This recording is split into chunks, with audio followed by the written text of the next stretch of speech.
5 को इन्होंने पिछली बार रुड़की में किया था और इस बार 5 को होगा हरिद्वार आंदोलन होगा। वो इतना ऐतिहासिक होगा कि आंदोलन तो हरिद्वार में होगा, लेकिन देहरादून में बैठे मुख्यमंत्री जी, हमारे अधिकारी, वो भी चैन से नहीं सोएंगे। इस बात का भी मैं आपको विश्वास बनेगी भाई। ठीक है, रोटी का भी व्यवस्था करके चलना। आंदोलन एक दिन का नहीं होगा, आंदोलन तब तो होगा जब तक हमारी मांगे पूरी नहीं होगी। फिर कह रहा हूँ, दोबारा सुनो, अनिश्चितकालीन मैं नहीं जाऊंगा छोड़ के, नहीं जाऊंगा। मेरी लाश तो वहां से जाएगी, मैं वहां से जेल तो जाऊंगा, लेकिन आंदोलन छोड़ के नहीं जाऊंगा। आप लोगों को वचन देख कह रहा हूँ। मैं आपको विश्वास दिला कहता हूँ, मैं पुलिस के खिलाफ नहीं हूँ, लेकिन मेरा ये मानना है कि गलती किसी से भी हो सकती है। मनुष्य में भावनाएं होती हैं, संवेदनाएं होती हैं। कभी कभी आक्रोश, संवेदना, भावनाओं के में बह के गलतियां हो जाती, लेकिन अगर वो गलतियां अपराध का रूप ले लें तो ये खतरनाक हो जाती है। मैंने उत्तराखंड में ही, मैं उत्तराखंड का रहने वाला हूँ, मेरा गांव है यहाँ। 2009 में कॉलेज टाइम में रणवीर इनकाउंटर देखा था। पुलिस ने कहा हमने कोई गलत काम नहीं किया, ये आरोपी था, अपराधी था, ये कर रहा था, ये वो कर रहा था। लेकिन बाद में उस घटना की सीबीआई जांच हुई और दूध का दूध, पानी का पानी हुआ। 17 पुलिसकर्मियों पे कार्रवाई, आजीवन सजा हुई। मेरा ये मानना है, हमने पुलिस का बयान भी सुना, हमने पीड़ित परिवार को भी सुना। इस घटना की सीबीआई जांच होनी चाहिए। सीबीआई जांच होगी तो दूध का दूध, पानी का पानी हो जाएगा। अगर कोई निर्दोष है, हम नहीं चाहते कार्रवाई हो। अगर कोई दोषी है, क्योंकि अगर जो आपने आज बयान दिए पुलिस के लोगों ने, उस बच्चे पे जो आज इस दुनिया में नहीं, एक बहुत बड़ा इल्जाम आपने लगाया।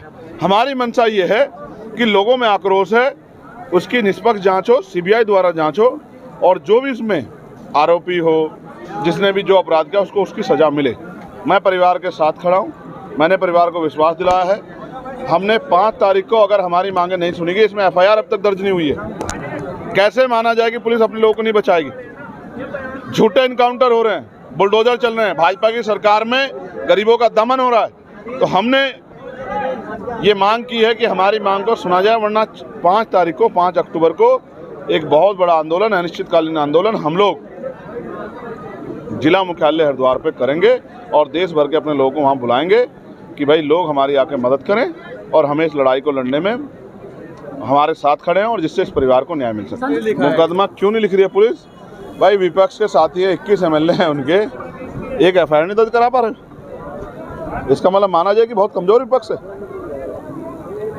मैं तो उम्मीद करता था कि 21 के 21 MLA को जाके मुख्यमंत्री के बाहर, दफ्तर के बाहर धरना देना चाहिए था, क्योंकि पुलिस के बारे में मैंने आपको बता दिया, वो तो राजधानी थी। देहरादून में जो हुआ पुलिस ने किया, कोर्ट ने सजा की, सीबीआई ने जांच की, आम आदमी ने नहीं की। और वो राजधानी, जब राजधानी में हो सकता तो यहाँ क्यों नहीं हो सकता? इसलिए मैं चाहता हूँ इस घटना की सीबीआई जांच हो और सबसे पहले इसमें एफआईआर दर्ज करके जांच कराया जाए निष्पक्ष, जिससे कि दूध का दूध, पानी का पानी, और आरोपी पे कार्रवाई हो। और क्योंकि एक बड़ा दाग, मैंने आपसे कहा, एक बड़ा सवाल है। जिस पिता ने अपना बेटा खोया है, उस पिता को हमें जवाब देना है। इस देश की लोकतांत्रिक व्यवस्था को, लोगों की न्याय में जो विश्वास है, उनको हमें जवाब देना है। और अगर लोगों का न्यायपालिका से, पुलिस से, एडमिनिस्ट्रेशन से विश्वास उठ गया, तो फिर कैसे देश आगे बढ़ेगा, इस बारे में भी हमें सोचना है। ये हम सबकी जिम्मेदारी। मैंने वचन दिया है कि पार्लियामेंट में मैं और विधानसभा में विधायक जी, हम सब लोग इस मामले को जोर शोर से उठाएंगे।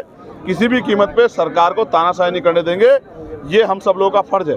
एक ब्राह्मण समाज के बेटे की आपने देखा, इसी तरह का आरोप लगा के गोली मार के हत्या कर दी गई। ये हत्या जो है, धर्म के नाम पे या किसी और नाम पे हत्या नहीं देश बर्दाश्त करा। देश एकजुट होकर रहना चाहता है। सरकारों को अपनी पॉलिसियाँ बदलनी पड़ेगी। देश बदल रहा है तो सरकार भी अपनी पॉलिसियाँ बदलें, तब जाके मुझे लगता है देश आगे बढ़ सकता है। गांव के लोगों का डर कैसे निकलेगा सर? 150 हम उनके साथ खड़े हैं। ये झूठे मुकदमे वापस कराने के लिए मैं फिर आपसे कह रहा हूँ, जेलों से नहीं डरते लोग। ये तो संविधान को मानने वाले लोग हैं। इसलिए हम लोग मांग कर रहे हैं कि जांच हो, और जांच होगी तो जब ये भी पता लग जाएगा कि किसी घटना को बचाने के लिए दूसरी घटना बनाई जा रही है। एक झूठ को छिपाने के लिए 100 झूठ बोलने पड़ता है। ये सब उसी की कहानी का एक हिस्सा है। इसलिए मैं कह रहा हूँ, हमारी मांग ये भी है कि झूठे मुकदमे वापस लिए जाएं। इसके लिए हम लोग 5 अक्टूबर की तैयारी कर रहे हैं कि 2 अक्टूबर को गांधी जयंती हो जाएगी और 5 अक्टूबर को हम लोग फिर क्रांति जयंती का हम लोग उद्घाटन करेंगे। आपके जो बातें हैं वो सभी भाई चंद्रशेखर जी ने कह दी हैं और मुझे लगता है कि इनके कहने के बाद कुछ बचा नहीं है कहने को। इस परिवार को न्याय दिलाने के लिए एक क्रांति की ज़रूरत है और उस क्रांति का आह्वान भाई चंद्रशेखर जी ने कर दिया है और ये अलख जो है अब तब तक लगातार जलती रहेगी जब तक इस परिवार को न्याय नहीं मिलेगा। एक अनिश्चितकालीन धरने की घोषणा इस मंच से की गई है। 5 अक्टूबर को एक आंदोलन की शुरुआत की जाएगी और इस परिवार को न्याय दिलाने के लिए एड़ी चोटी का जोर लगाया जाएगा। और जैसा कि भाई चंद्रशेखर जी ने कहा कि देश भर से लोगों का आह्वान होगा, यहीं के नहीं, मैं उत्तराखंड के हरिद्वार जनपद के हर बच्चे से, हर व्यक्ति से अनुरोध करता हूं, आग्रह करता हूं कि घरों से निकलो और वसीम को न्याय दिलाने की लड़ाई में हमारा साथ है। क्या विधानसभा भी उठाएंगे? बिल्कुल उठाएंगे। भाई जब संसद में उठाने को तैयार है तो विधानसभा में हम क्यों नहीं उठाएंगे।